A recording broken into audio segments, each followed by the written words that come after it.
Thank you. Lovely. So good evening, everyone, and welcome to the Society for Theatre Research. It's always lovely to have someone whose research is current and also up and running. Tonight, we're going to hear about Moll Frith, in search of Renaissance drag kings. And Renaissance, of course, is now referred to also as the early modern period in Europe. I'd just like to introduce our speaker, S.L. Grange, who will be conducting us through our tour of the early modern drag king world and its links to now. S.L. Grange is a theater maker, a poet, and also a doctoral researcher doing a practices research dissertation at the University of Brighton.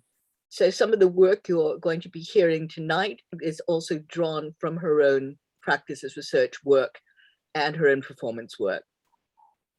Her recent work includes A Note to Moll Frith, commissioned by Shakespeare's Globe for the Notes to Forgotten She-Wolves series, and also of his family, Shakespeare's family, commissioned by Improbable for Fly the Flag 2020. And currently she's working on Wu de Ulzek, an audio walk project with the composer Catherine Kontz, which was commissioned by the European Capital of Culture 2022. She also creates performance work as ELMS in partnership with the artist E.M. Perry. Moreover, S.L. Grange is the winner of the Poetry Wales 2021 Poetry Pamphlet competition. Now, I'd like you for the moment to switch your microphones off and possibly also, I guess, your cameras off, unless S wants them switched back on. I'm going to now turn this over to S, and I will be turning my camera off as well. After this, we'll have a short Q&A and the announcement of our next lecture series. Okay, thank you very much. So I'm going to stop my share and come over to S. Cool. Thank you. Thanks, Valerie, for that intro. Please do feel free to turn your cameras on. It's always nice to see faces, but also no pressure if you don't want to. So yeah, hi, I'm S or S.L. Grange in a kind of professional capacity. I use she or they pronouns.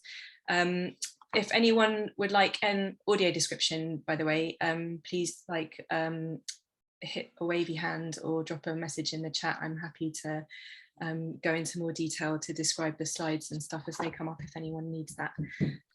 Just drop me a line. So yeah, I'm a writer and a theatre maker, as Valerie says, and my writing practice is a mix of poetry and text for performance. I'm quite kind of careful about I find the word playwright a little bit tricky because a lot of what I'm doing is trying to get away from kind of fixed scripted work, if you like. So I tend to do improvised processes. Sorry, was that Valerie? Are you trying to say something? No, I heard a little glitch. I wasn't sure if that was someone trying to interrupt to let me know something. Yeah, so I do. I'm a bit of a kind of theatrical jack of all trades. I'm telling you this because it's kind of important in terms of like where I'm coming at my research from and what my background is. So I do a mix of devised theatre, poetry, different kinds of writing, and I also have worked with a theatre company called Improbable for the best part of 9 years at this point, where I've had quite a few different roles within the company.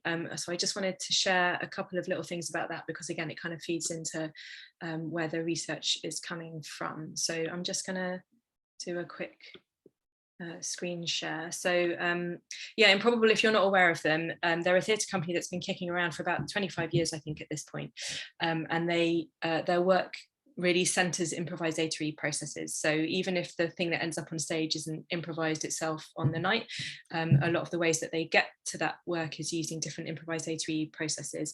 And sometimes that is what you might kind of immediately imagine when you think about impro. That might be the kind of comedy store, whose line is it anyway, kind of impro games, but there's also other stuff going on under that are more I guess kind of left field processes. So for example, there's a couple of practitioners called Arnold and Amy Mendel, who are Jungian psychotherapist shamans, and they do a lot of work around the dreaming body and kind of inner critic voices, and they also work with people in comas, and a lot of their processes that they've come up with in therapeutic settings, improbable, put to use in a creative context. And again, that all kind of feeds into the work that I'm doing. I wanted to just share one thing. So at the moment, I'm a research associate with Improbable, and some of the things that's involved is kind of trying to think about the ways in which we might archive or gather what happens in improvisatory processes. So rather than sort of, for example, video or audio recording everything that happens in an impro setting and trying to kind of fix that or turn that into a script of some sort, I've been thinking about alternative ways to kind of gather what happens during improvisation that might be what happens for the person improvising, as well as the kind of creative outcome of that. So I recently was working on a project which was a collaboration between Improbable and Clerkin Works, which is Angela Clerkin's theatre company.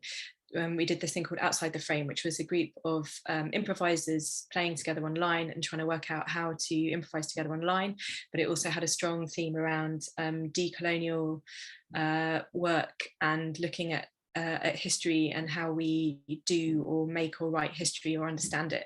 And one of the things that came out of that, so I was there as a kind of writer in the room, but also as a creative archivist is the job title that I made up for myself in that project. And one of the things that I did as a creative archivist was to kind of gather stuff that happened over the course of that project and turn it into this thing that I'm sharing now, which is a kind of e-zine. So some of it is things that people said, some of it is my responses, working in a variety of ways, sometimes kind of gathering text, sometimes kind of painting, collecting images, and trying to put all of those things together to kind of gather the spirit of the project. I'm saying gathering a lot. I think if anyone's read Ursula Le Guin's carrier bag theory of fiction, I would say that definitely feeds a lot into the kind of thing that I'm doing and the way that I'm trying to think about how we document or archive performance, especially improvised performance, and kind of what an archive might be and who it's for, who gets to put things into it, all of those decisions around kind of power and status and history, it all kind of comes together in making things like this that are trying to think differently about what performance might leave behind. So I just wanted to share that with you. It's not directly relevant to the research project that I'm doing, but it's a kind of methodology, a glimpse into some methodology that I've been thinking about. And the other thing that I wanted to share is another project that Improbable runs, which is a thing called Devoted and Disgruntled, which I produced for about 8 years, which is an ongoing conversation about theatre and the performing arts that uses a process called open space technology, which is basically a way for a group of people to improvise themselves a conference on the stuff that they actually care about. And the reason that I wanted to bring that up is because Devoted and Disgruntled and the open space technology process really center conversation. And for me, that's really important in terms of my practices, that a lot of what I'm trying to do is basically create and hold spaces for conversations. And in the case of Moll Frith, what I'm trying to do is basically create a space where I can hold a conversation with Mary Frith, who died in 1659. So the idea of having a conversation with someone from the past is really key to the project. Yeah, so that's a little bit of background into kind of where I'm coming from as a practitioner and some of those strands of practice and the ways in which they kind of manifest. So yeah, moving on to Mary Frith, I'm just going to do another little screen share. Cool. With.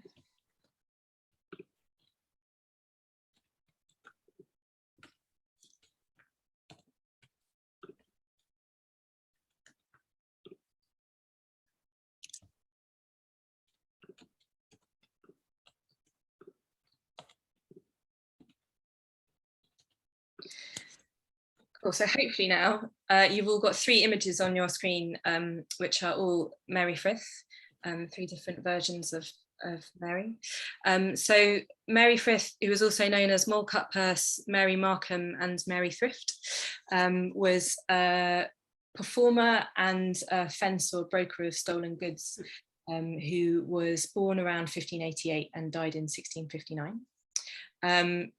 Mary dressed in men's apparel for pretty much most of their life. And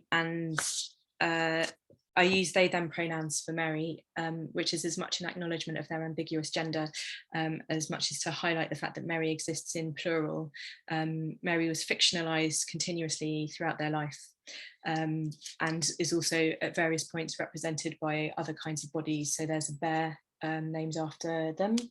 And dogs, King Charles I and Oliver Cromwell, all kind of get entangled with Mary's body at different points.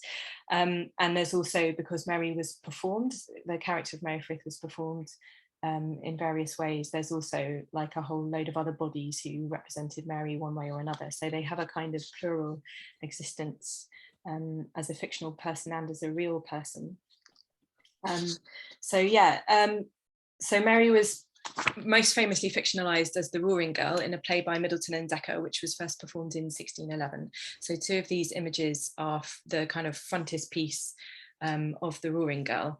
So the one on the left, where the pipe is more prominent than the sword, and then there's one on the right where the sword is a bit more prominent than the pipe. And the theory is that these are both the front covers of the first printing of the Roaring Girl play, but that the one on the, sorry, I get my right and left confused, the one on the right where the sword is unsheathed and more prominent than the pipe, that one is the real Mary Frith dressed in men's clothing. But that when the play was first published, that was too scandalous of an image. So it was then reprinted with the picture on the left, which is the boy player playing Mary Frith on the stage of the Fortune Theatre. The picture in the middle, we don't totally know where that comes from, but it was found pasted into a later edition of the Roaring Girl, and that shows Mary Frith later in life. So in this one, you can't see the bottom half. It's kind of pleasingly ambiguous as to whether Mary is wearing breeches or a skirt in this picture, but the style of the jacket and the hat are still very masculine and would still have counted as men's apparel. So at this point, lots of different things signify gender in clothing, including buttons. Buttons are seen as part of men's clothing. So when we say Mary wore men's apparel, it can mean a whole load of different things. It could mean a style of hat, a style of jacket, it could mean buttons. It doesn't necessarily always mean kind of full breeches. Yeah, that was Mary's style was very much men's apparel for all of their life. And there's also a thing that happens in the Roaring Girl, which was put on when Mary was somewhere in their 20s. The epilogue of the Roaring Girl gives this promise that the Roaring Girl herself some few days hence shall on the stage give larger recompense. So which is a promise that Mary Frith himself is going to turn up on stage and do a performance. And we know that happened because of this document, which is a record from the London Consistory Court. So I should say also this research has a lot of tangents on it, so I'm going to try and stick to my notes, but it's sometimes worth wandering off into the wilderness around the edge of this project to kind of find some stuff out. So you hear people say a lot that women were not allowed, or it was illegal for women to act in Shakespeare's day. This isn't the case. No one's ever found a law banning women from acting. And I think it's also worth noting that even if it wasn't like the done thing, that is an assumption based on what was happening in a small handful of theatres in one city, where it was about professional acting companies on the public playhouse stage, but that women performed in all sorts of ways all over the place in different contexts. So this, and there's also a thing around the way law and order happens. So there's like the law courts that we would kind of recognise, if you've done something criminal, but there's also the consistory court, which is essentially the church, who are like the morality police at the time. So if you're misbehaving in a way that isn't criminal, but that is deemed kind of immoral, like if you're getting drunk too often, if you're a sex worker, that kind of thing, then you're more likely to get hauled up in front of the bishop, who still has the power to kind of imprison people, but it's a slightly different way of like understanding behavior. So this is the consistory court records of an interview with Mary Frith, and this is what it actually says, because it's quite hard to read. So I'll read a little bit out. So this is Miriam Frith, who voluntarily confessed that she had long frequented all or most of the disorderly and licentious places in this city, as namely she had usually, in the habit of a man, resorted to alehouses, taverns, tobacco shops, and also to playhouses, there to see plays and prizes, namely being at a play about 3/4 of a year since at the Fortune. So that's the Roaring Gull. In man's apparel and in her boots, and with a sword by her side, she told the company there present that she thought many of them were of the opinion that she was a man, but if any of them would come to her lodging, they should find she is a woman, and some other immodest and lascivious speeches she also used at that time, and also sat there upon the stage in the public view of all the people there present in man's apparel, and played upon her lute and sang a song. And she further confessed that she had for this long time past usually blasphemed and dishonoured the name of God by swearing and cursing, and by tearing God out of his kingdom if it were possible, and had usually associated herself with ruffianly, swaggering and lewd company, as namely with cutpurses, blasphemous drunkards, and others of bad note and of most dissolute behaviour, whom she has to the great shame of her sex oftentimes drunk hard and distempered her head with drink. So there's a whole litany of immoral behaviours in there, of which being on stage dressed in men's clothing is only one element. I think it's all really interesting, the next bit. So this has happened. She's already been in Bridewell at this point for 6 months, beating hemp, doing hard labour. They let her out of Bridewell around Christmas time, and she pretty much straight away goes to St Paul's Cathedral, which is Powell's church in here, with her petticoat tucked up about her in the fashion of a man, with a man's cloak on her, to the great scandal of divers persons who understood the same. So Mary has gone to St Paul's Cathedral and tucked their skirt up between their legs to kind of self-fashion some breeches, put on a man's cloak, which again is like an example of how clothing can be codified in this way, that, yeah, it doesn't necessarily mean dressing in the way that we might understand dressing as a man, but there is such a thing as a man's cloak. And the other thing that's worth noting about this is that when they say understood in this, they mean literally standing underneath. So Mary Frith is in like an upper gallery of St Paul's Cathedral, and the people literally standing underneath Mary are getting the full effect of watching them tuck their petticoat up between their legs and create some breeches, yeah, to the disgrace of all womanhood. So it's quite a interesting glimpse into a kind of years worth of behaviour and action that Mary Frith took around cross-dressing, but also the way that Mary's behaviour is kind of coded as male. So the idea of going out and getting drunk in taverns and stuff with men is all very much part of what Mary's in trouble for at this point. So we don't have any more records of the interviews with Mary, but we do have this, which is a letter that someone wrote, luckily for all of us, reporting that this last Sunday, Mal Cutpurse, that's Mary Frith, a notorious baggage that used to go in man's apparel and challenged to the field of diverse gallants, was brought to the same place, St Paul's, where she wept bitterly and seemed very penitent, but it's since doubted she was maudlin drunk, being discovered to have tippled 3/4 of a sack before she came to her penance. And then at the end you'll see that the audience tarried rather to hear Mal Cutpurse than the priest, which again I think is a really interesting insight into someone's kind of behaviour and persona, and the ways in which they're performing themselves in public and performing gender in public. Some of the other ways that Mary Frith appears, this is like a very small sample. Mary kind of pops up in all sorts of jest books and records throughout their whole life. So we know that in 1610, a playwright called John Day registered a book called The Mad Pranks of Mary Moll of Bankside with her walks in man's apparel and to what purpose. That doesn't survive, so either it wasn't ever published or it's all been lost.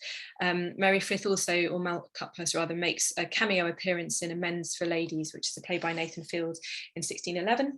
And then 3 years after Mary Frith died, a kind of rogue pamphlet publication claiming to be an autobiography was published. And there's kind of a bunch of debate about whether that was really written by Mary Frith or not. I'll kind of get onto that a bit later. So that's a little sample of what Mary Frith was up to.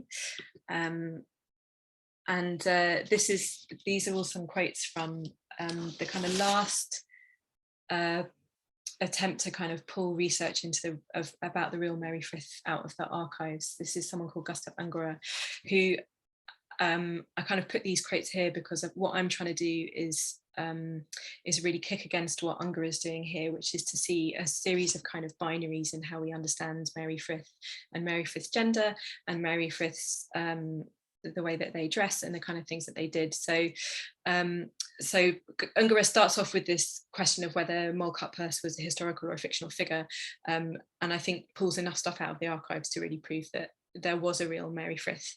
But as I said before, there's kind of multiple Mary Friths kicking around. So and also said in kind of Ungerer's perspective seems to be that you're either doing it for money or you're doing it because of your sexuality. This is from about 20 years ago, this piece of work.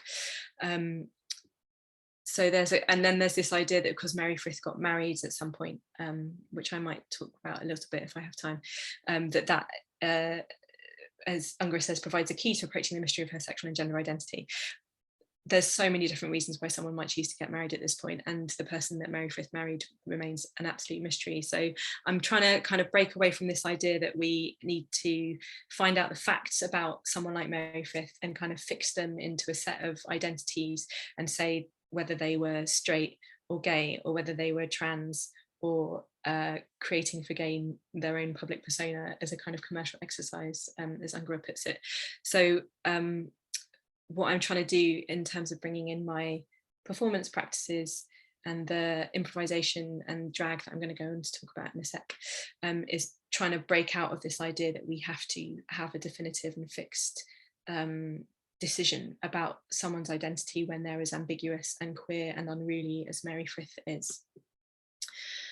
So some of the kind of theory that feeds into that, just again to give a little bit of background before I talk about the stuff that I've been doing, is Elizabeth Freeman, who has come up with this theory of erotohistoriography, which is a kind of, I guess I would take it as meaning that we can get a bit kind of sexy with history, that how we feel about it can kind of be a way of queering it, I guess.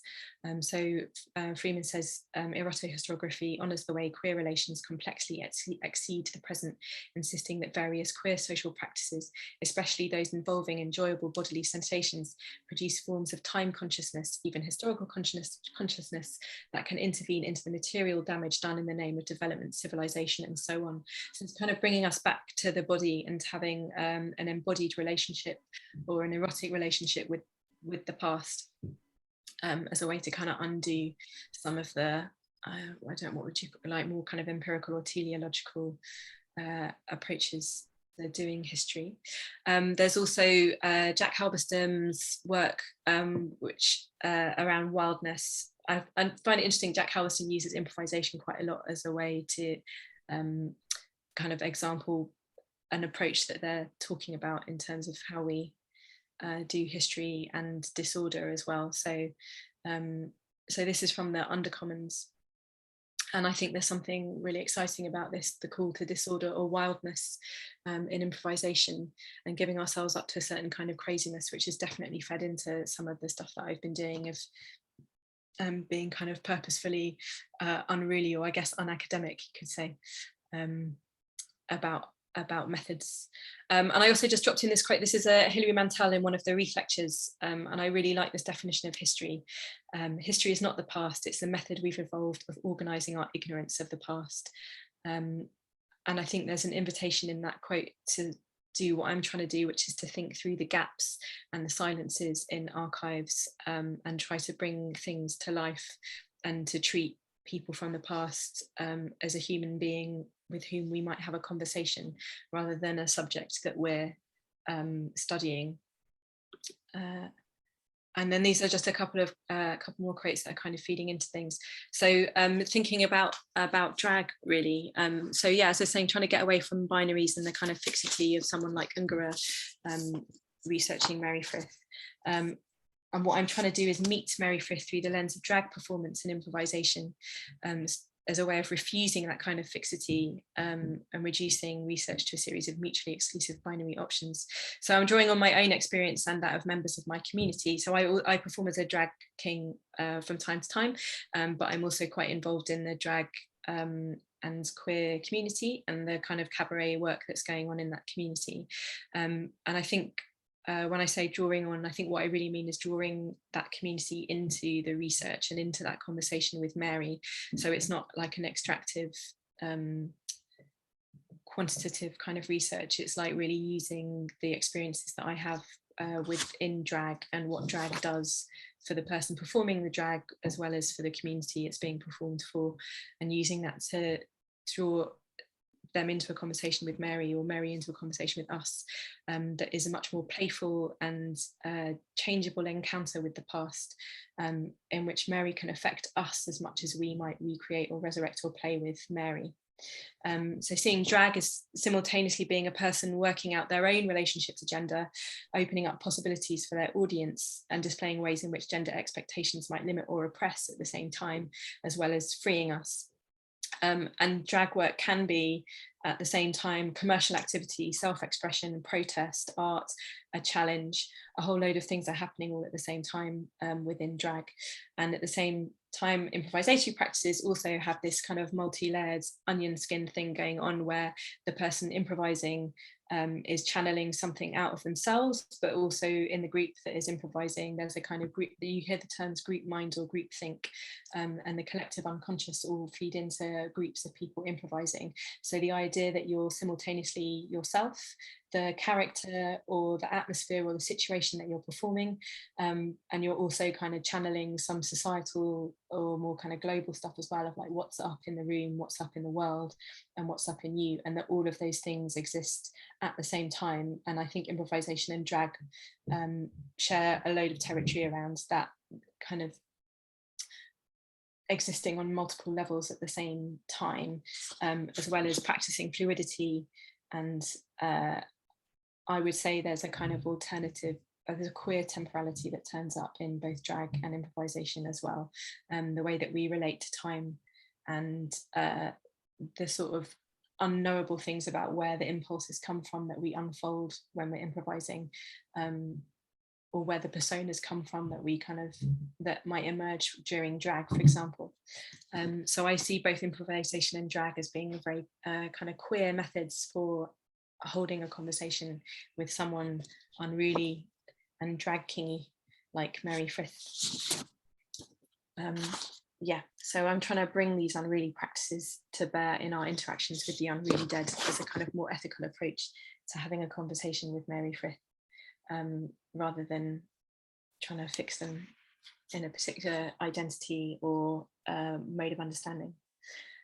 So just checking my notes, because I really do just so many tangents in this project. So yeah, there's also a thing about saying yes. So one of the like cliches of impro is a thing called yes and, where if you're given an offer, you say yes to it and then you kind of build on it, right? And I think that's also part of how we have a conversation with someone like Mary Frith, by kind of spotting what offers, what might flirt with us about Mary. So for example, thinking back to those images of Mary with the beaver hat and the pipe, there's a kind of offer there to think through the ways in which that the kind of material world that Mary lives in might open up some questions for us around, for example, the colonial project, the way that Mary's body is kind of entangled with or implicated in more kind of global concerns as well as just Mary as a genderqueer person in the past.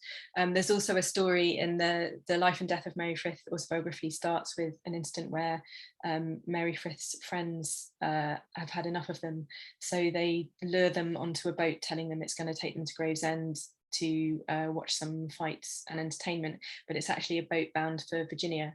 And Mary has to basically bribe the captain to get off the boat and escape being sent to the colonies, which is a thing that was really up at that point. People were being put on ships against their will and sent to the colonies. So there's kind of ways through Mary Frith into exploring a whole load of other kind of social concerns and other contexts.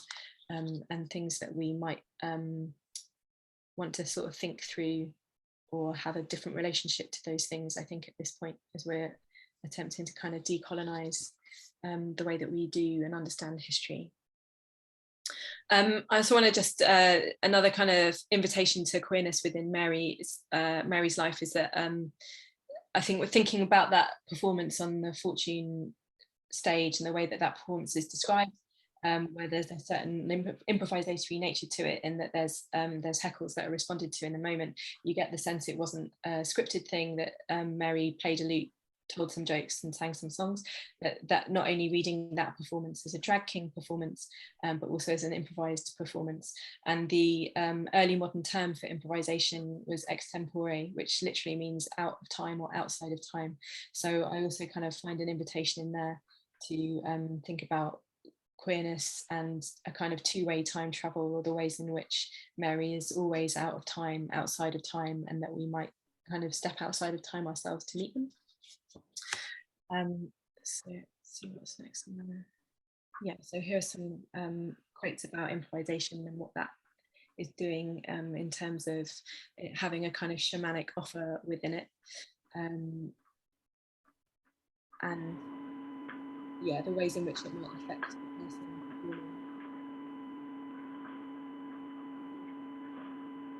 So some of the things that I've been doing, having thought about all of that,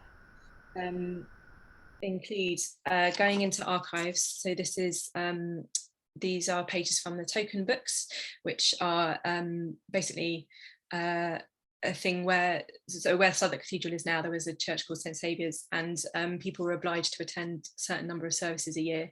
And what happened is someone would walk around the streets, knock on every door, and everyone who lived in that house had to buy a token off them, which they would then redeem when they went to church. And that was how the church kept a kind of handle on how many people were turning up, and you would get in trouble if you didn't turn up. So Mary Frith features in this is from 1608. I've just like zoomed in on the bit where her name is scrawled in. So there's a number of things that we can tell from this piece of archive material. One is that Mary Frith wasn't living at this address last year, and that address didn't even exist last year because she's been scrawled in between two known inhabitants. And we can also see that Mary's living on their own as well, because there's only one mark next to it. But what else we can learn from that is where Mary was living, because if you use the token books, you can follow the footsteps of the church warden walking around the streets because of the way the streets are listed. So you can follow this church warden's footsteps and find Frying Pan Alley, which is where Mary Frith was living, which I think is now underneath the NatWest Bank at Borough, on Borough High Street, just outside the London Bridge Jubilee Line exit. So I wandered around these streets, which I'm really familiar with anyway, and a lot of my personal history is kind of tied to these streets.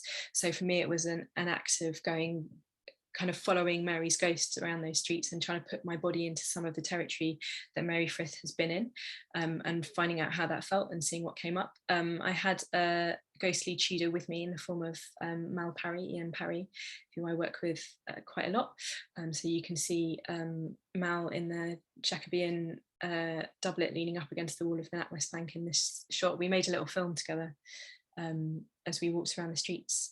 And it also, because this is basically opposite the George Inn, which was an inn that existed in Mary Frith's lifetime. So it seems quite likely to me that that Mary Frith would have drunk in there and potentially even done some drag performances in the George Inn. So And it's also, sorry, this is a little tangent.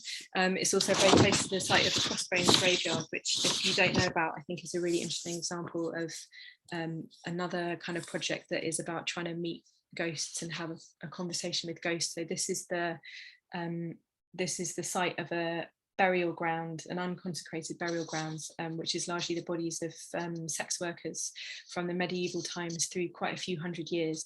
And this was basically discovered by a shaman called John Crow, who had a kind of vision quest where a medieval sex worker led him on a merry dance around Borough and then took him to this site and said, all my friends are buried under here, please protect it. So he saved it from development by TfL, and now there's a monthly vigil that happens, which again is quite a kind of queer and improvised event. And I'm really interested in this as a kind of archive of, again, thinking about what archives are and who they're for, and that the ribbons and the trinkets are tied on at each of the monthly vigils. So it's kind of a building archive of kind of wishes and prayers and hopes and ways of connecting with the kind of marginalized or unruly or forgotten dead. So I just wanted to drop that in there because I think it's really relevant to what I'm trying to do as well. So yeah, having wandered around some shared territory with Mary Frith and sat in the George in the Snug, which is a place I used to drink in quite a lot before I knew about Mary. I've been using that to kind of write to the ghost and have that conversation in poetic form. So this is a piece that I wrote thinking through that experience of like sharing that territory and sharing a drink together in the Snug of the George Inn.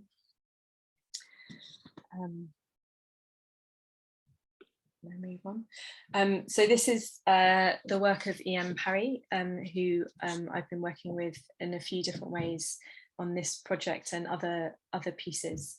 And I wanted to bring this in. I think Mal is here, so maybe you might want to say something in the Q&A afterwards. But yeah, there's a lot of work going on around pipe stems and the idea of like breathing through spaces where long dead Londoners have breathed through that same space before you, and the ways in which our bodies here and now are kind of implicated or entangled with the bodies of the marginalised or the queer or the lost dead. So Mal and I did a piece residency together in Brighton earlier this year. Sorry, this is a poem that I wrote thinking through that from one of the experiences of working with those pipe stems that Mal's been gathering from the mud of the Thames. A piece that I wrote thinking about Mary Frith as a famous smoker of tobacco, and again trying to like reach back through that material history, or that if you think about the Bankside mud as a kind of archive, like the pipe stems and stuff washing around in there as another kind of archive of how we might reach through that archive to kind of touch someone in the past. And again, that kind of comes out in a poetic form for me. Yeah, so Mal and I did a project in Brighton earlier this year, which was a residency on board Onka Barge, and Mal performed a piece called Fag Ends, Fag Breaks, which is really connected to the work that I just shared. And in a kind of conversation with that, I did a piece of improvised writing upstairs where I was working with Mary Frith, and also I did half of these pieces are about Charlotte Chark, who was another cross-dressing and queer performer from about a century later than Mary Frith. And what I did was basically use tarot cards to start off improvised poems. So I wrote directly onto the windows as the words came to me, and was trying to kind of channel or find a way into moments in the lives of both Mary Frith and Charlotte Chark. And the tarot turns up because one of the other things that I've been thinking about is the ways in which Mary Frith might have understood themselves, and astrology and to some extent tarot were kind of quite a big thing in Mary's lifetime, that a lot of people would have understood themselves astrologically. And there's quite, in the life and death of Mary Frith, for example, there's a big chunk at the beginning where there's an attempt to explain Mary Frith through their star sign and the constellations that existed at their birth. So I kind of give myself an invitation from that. I've been working with an astrologer called Regina Mendes to redraw Mary Frith's star charts based on I think 2 or 3 different possible Mary Friths that I found in the parish records of London, who any of whom might be the, like, air quotes, the real Mary Frith. So yeah, using that again as an invitation or an offer to think about how I might be doing some slightly kind of wild or unruly practice as a different way of understanding someone from the past that's more in keeping with how they might have understood themselves. That's what's next. So these are some a couple of stills from a thing that happened a couple of years back now at the Globe, which was a piece called Moll and the Future Kings, where I worked with a group of improvisers and drag kings, and we resurrected Mary Frith, who I lent my body for the evening. I'm not an actor, so it wasn't a very comfortable experience for me, but it was fun. Yeah, we resurrected Mary Frith. They came back from the dead for the night, and we experimented with what happened when we put drag and impro together. And what happened was definitely unruly and a lot of fun, but I think like really kind of brought a certain spirit into the space, which felt very Mary Frith to me. And again, I think there's an interesting thing around that idea that history can do us as much as we do history, in that all of the performers who we were working with for a few weeks previously, they were all part of an impro workshop that had already been running for a term. And I think for a lot of them, we had a lot of comments about, for them, kind of meeting Mary Frith and exploring that life and that energy and that spirit had an effect on them, as well as them kind of being able to bring Mary back to life in some way. Yeah, it was, as you can see, a beautifully motley and queer crew.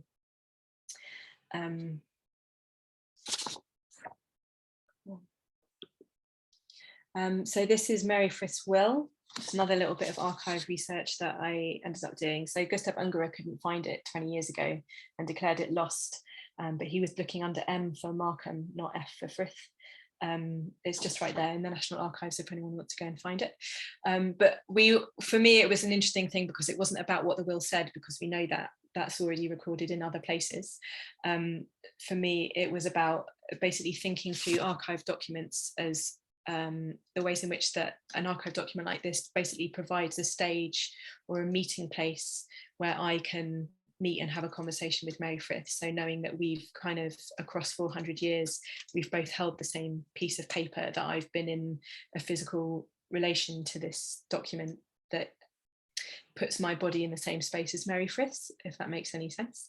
It was a very moving experience. It was like I think effective is the academic term for that, but the sense of like sharing some kind of space with Mary Frith, and that moment where time sort of concertinas and 400 years just sort of fell away, and I was confronted with her as someone who had a body, was really important. And I think it's those sorts of moments that I'm trying to find, or trying to open up those moments for other people that I'm working with as well, in terms of having that real relationship with another person, another embodied human being.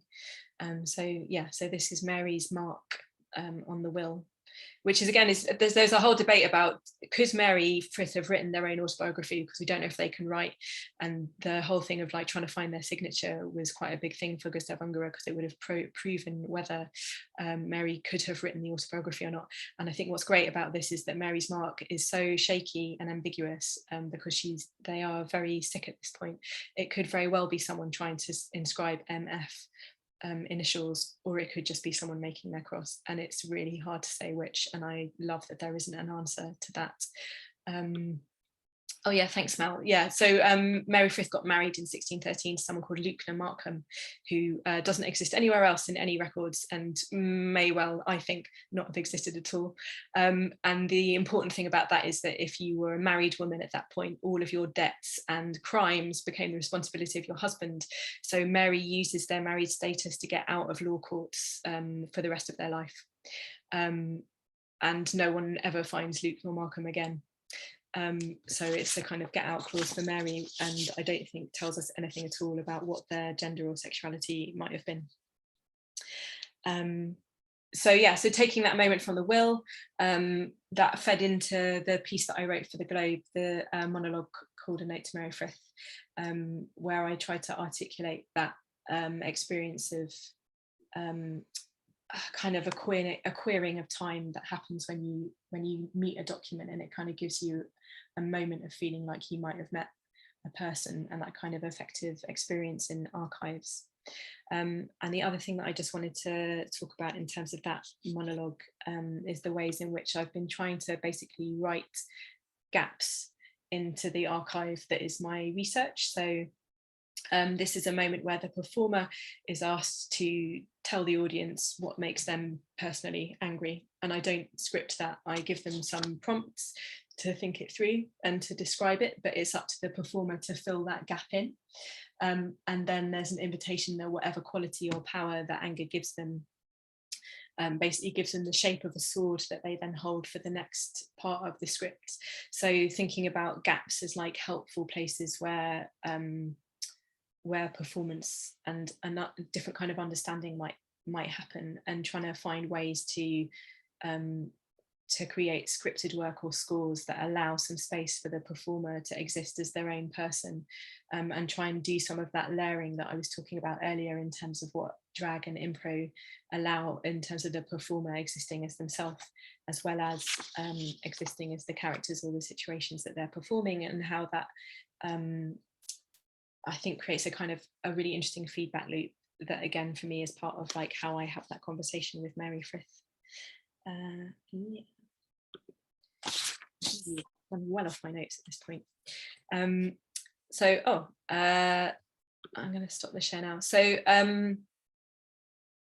yeah, some other things that I've been doing involve like learning how to make ink from oat galls, and working with an artist called Caroline Ross, who you can find on Instagram as Found and Ground, who uses pre-Norman Conquest technology to make art materials, and using that kind of trying to get into Moll Frith's kind of sensory world as well, and go like what materials would have been familiar to them, what smells would have been familiar to them, like what was alive in their world, and all of that kind of helps to feed into this sense of a real person that I'm having a conversation with. That's a thing I just wanted to say quickly.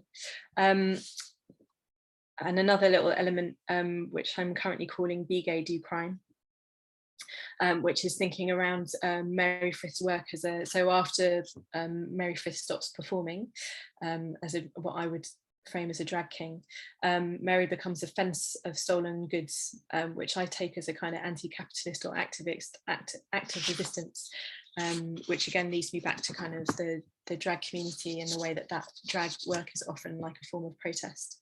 And again, like another offer that kind of Moll Frith makes is thinking about that kind of taking up space, resistance, backdoor access, ways of like winning against the system.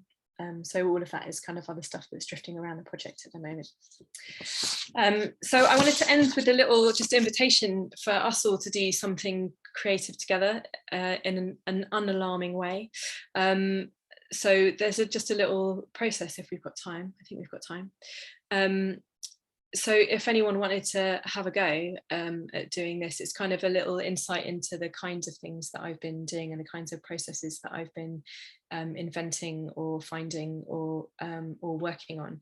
So if you want to, you can do whatever works for you. If you're a writer, you can write. If you're a performer, you can do some speak out loud, move your body, whatever you like, or you might want to sketch something. Whatever works for you. You can have your cameras on or off, I don't mind. If you want to share anything that comes up in this little section, you're very welcome to, but I'm not going to make everyone go around and tell me what they did. But I'm just going to talk you through a little process if people are up for that. So it starts with a quick mission to take a moment and find the oldest object that you have in your space. Don't overthink it, just go and grab the oldest thing you can put your hands on right now. I'm just going to give everyone a minute to do that.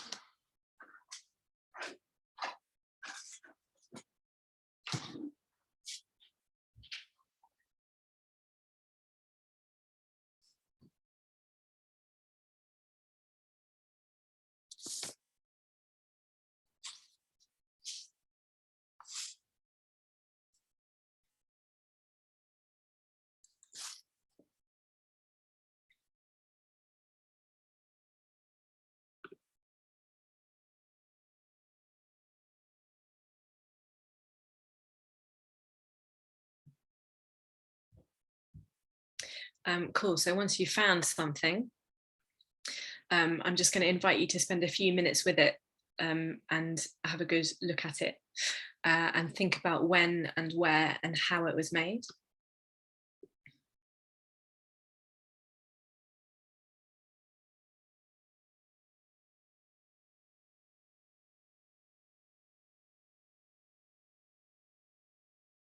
And think about who made it. You might not know this, it might not be possible to know this, but see if you can feel it out. It's an invitation to let the ghosts attached to the object inform you about who they are or were.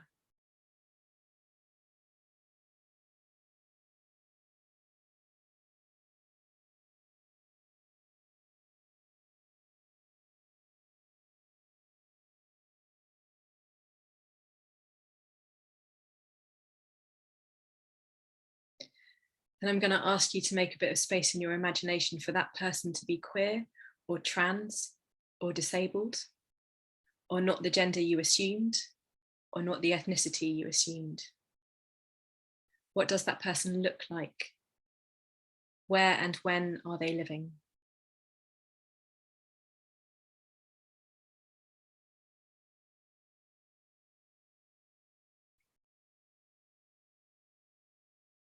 Find a way or a place to meet them.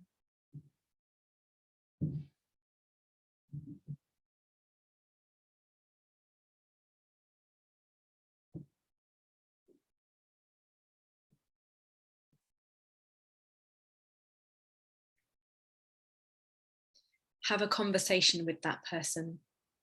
That might mean writing it down. It might mean speaking it out loud.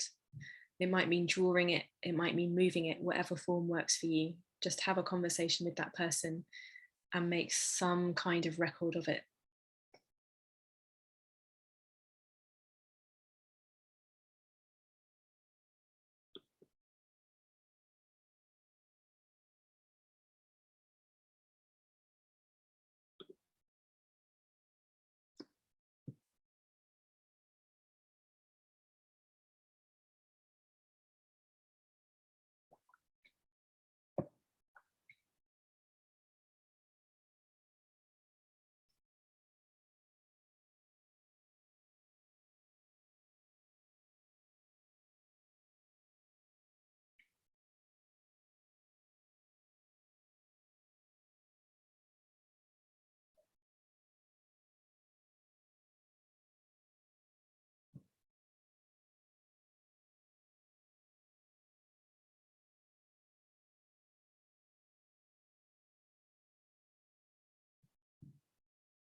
When you think you're done with that conversation, don't forget to thank them for turning up and let it go. I'd encourage you to have a think about what you want to document or archive from that exchange and the ways in which you might choose to do that.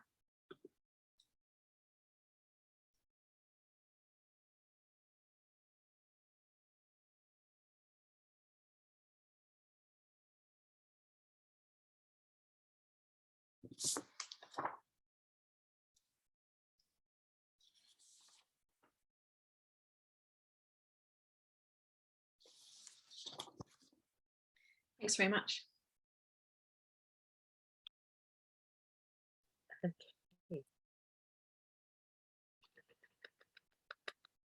Great, great, great, great. Thank you so much, Jess, for this absolutely fascinating walk into the past, but also for your fantastic primary source research, which informs your work as a theater maker. I think it's quite unusual, but something that perhaps is going to be an inspiration to a lot of us who work not only in scholarship and performance, but in the interfaces between the two.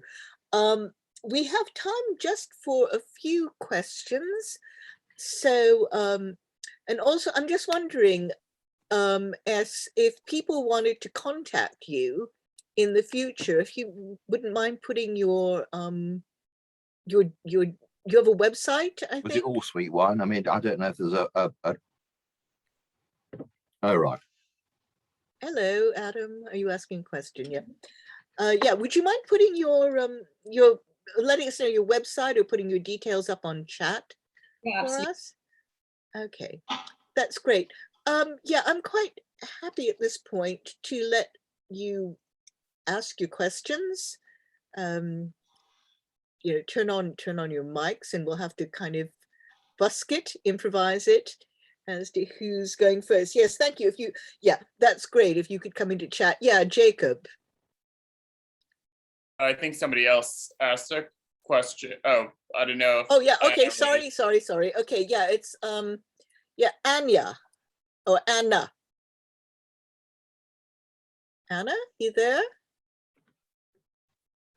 I am sorry, I'm under a cat. I was asking if we could potentially hear S's pieces inspired by Moll that we saw briefly on the presentation. Do you mean the poems? Yeah, just bear with.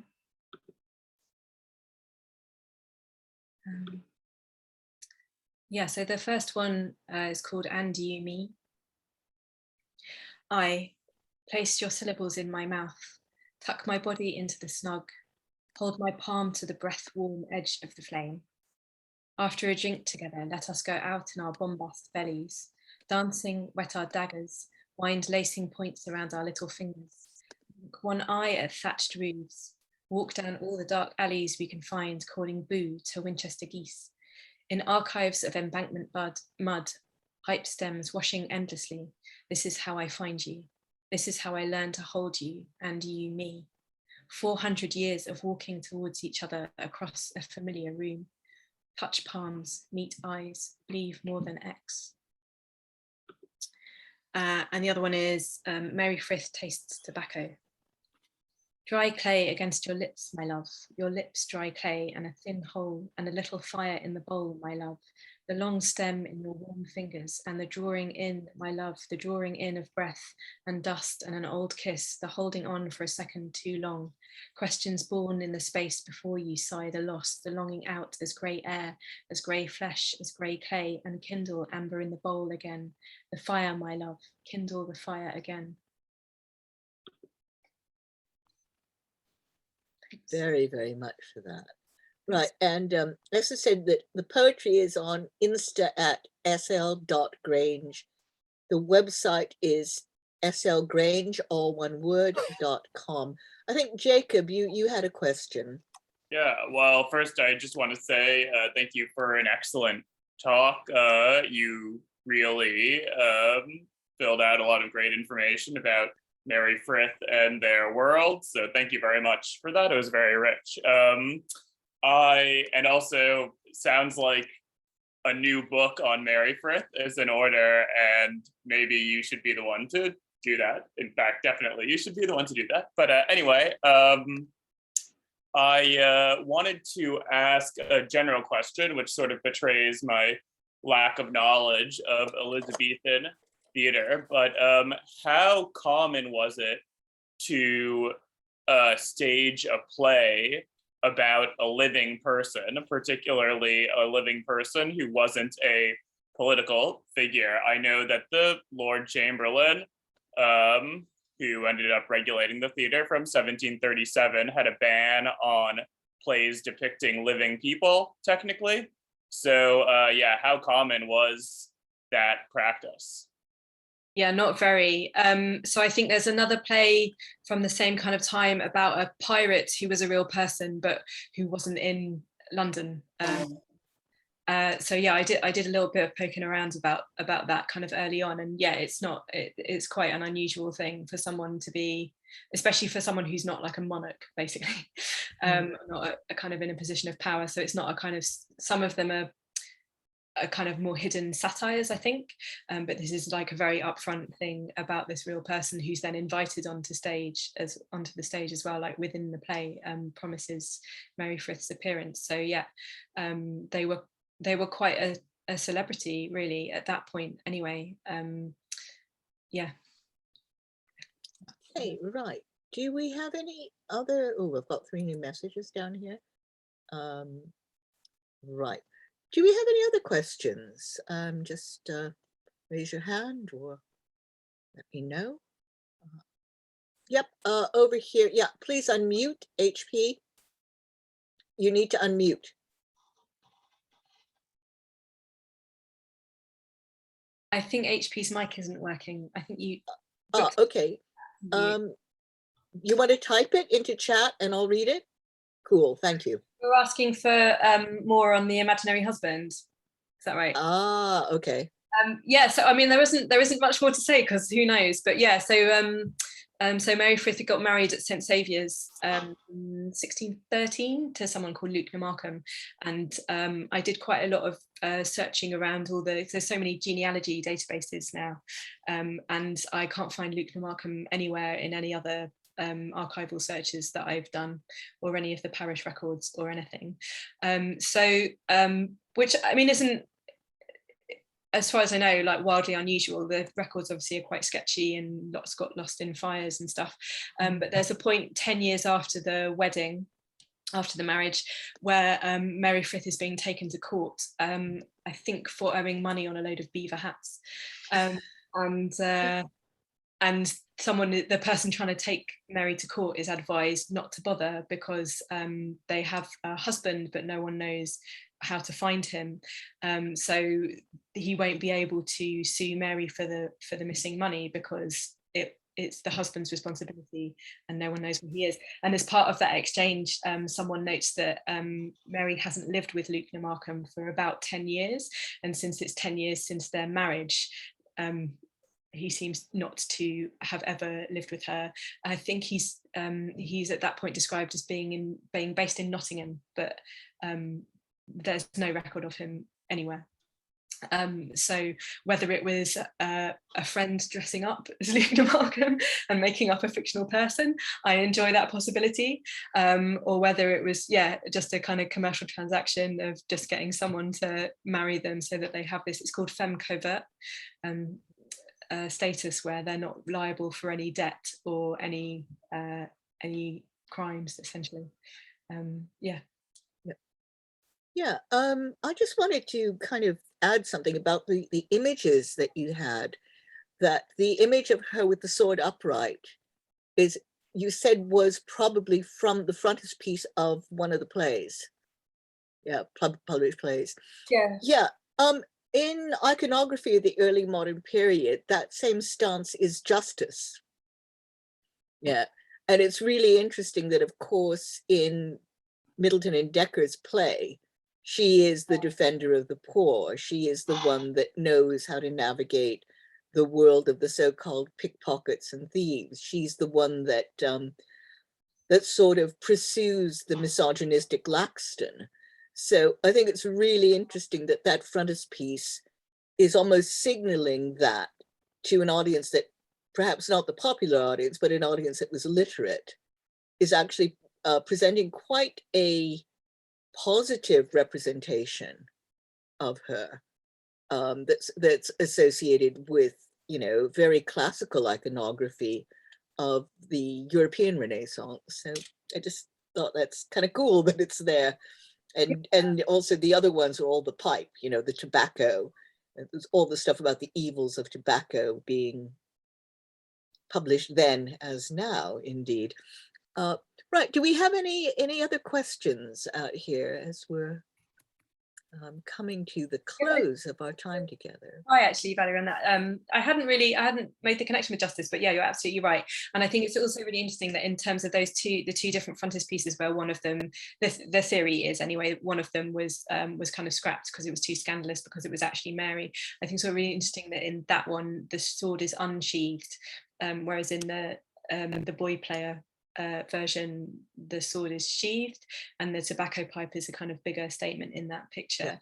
And that again, yeah, that Mary's not only wearing men's apparel, but is going out with an unsheathed sword. Yeah. Somehow it kind of related to that as well. So yeah, Mary had a bunch of different names, and the popular nickname was Moll Cutpurse. And that in itself kind of carries a bunch more interesting meanings, which I think is part of why that sword is so threatening. I think someone just said, does it have phallic significance? I'm going to say, I'm pretty sure it does. So, Yeah. so a cutpurse is obviously someone who's cutting purses, who's picking pockets. But in the slang of the time, purse was a slang for testicles. So there's a cutpurse as Mary being someone who's emasculated. But there's also another meaning beyond that, which is that cut was basically another word for cunt. So it's a vulva. So it's also a nickname that gives Mary both testicles and vulva. So there's a kind of intersex, or they would have used the term hermaphrodite at the time. But there's a kind of the anxiety around no one really understanding what Mary's gender is, because also a thing around the way significant at the time. So if whatever you wore was very much your declaration of what you were underneath your clothing. So to go out in men's apparel is to claim a penis, basically. So yeah, I think the sword in that picture is really significant in a whole bunch of ways, and looking at the other things that are going on around costume and naming, yeah, there's definitely a whole anxiety being attached to Mary around what genitals they may or may not have had. There's your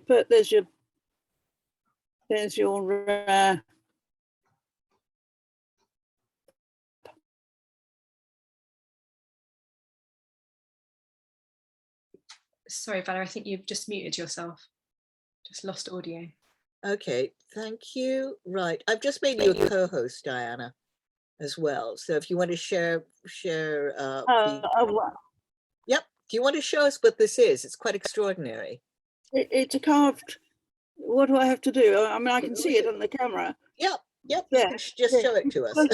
It's an ivory from a long time ago, of course, an ivory carved pipe showing a woman's head with a rather elaborate hairdo, and actually at the back, a comb. You probably can't really see it, but it's there, holding up the rear part of the hair dressing, and some flowers also on the front. And it's been used many centuries ago, probably. I would think it's probably 18th century. Yeah, pretty certainly. I bought it. I can't even remember when or where. It wasn't very expensive. It's one of those serendipitous finds. I'm always picking stuff up like that. Right. Adam will know. But it's rather pretty, and it's the oldest thing I've got in this room, apart from some books, which come from the same period. So there you are. There's my mole. Thanks for sharing. It's gorgeous. Yeah, thank you.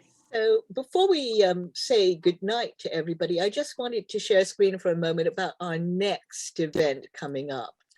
So here we go. Okay, our next event is our Christmas event, which, oops, sorry, let's go back here. And I'll just move things over. Yeah, our next event will actually be on the 14th of December. It will be online again, and it's called Windrush and After.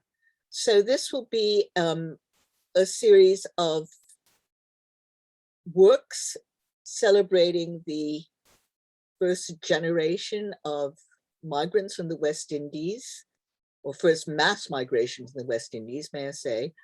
We'll be including some plays or extracts from plays by Sam Selvon's Eldorado West 1, and also by Carol Phillips, poet John Agard, and others. So do join us online. We will have some folks reading for us and bringing those scripts to life. So you can book again online through sdr.org.uk in our events section. All right, so this has been a really magical evening. Wow, it's so inspiring. I myself I'm doing some work on Drag King, so I'm really pleased to hear about early kings, and also to learn more about the connection between an early modern king and a present performance practice. So thank you all very, very much for joining us tonight. And thank you, S, for this splendid and really inspiring talk.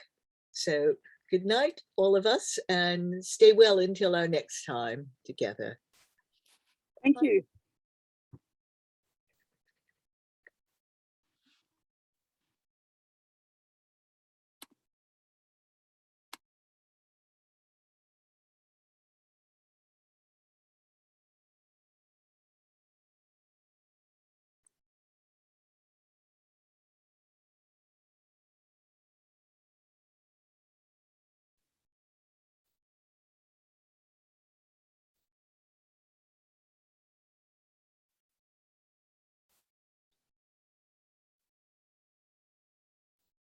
Great, Valerie. I think that's all you need before. So Okay, right. Thank you let very me know much. if you need any backstage for. Right. Okay. Actually, the December one might be tricky, but anyway, we'll talk. We'll talk. Right. Right. Thanks, So I'm going Ed. to end That the was meeting really for interesting. all, and we'll just pause our recording now.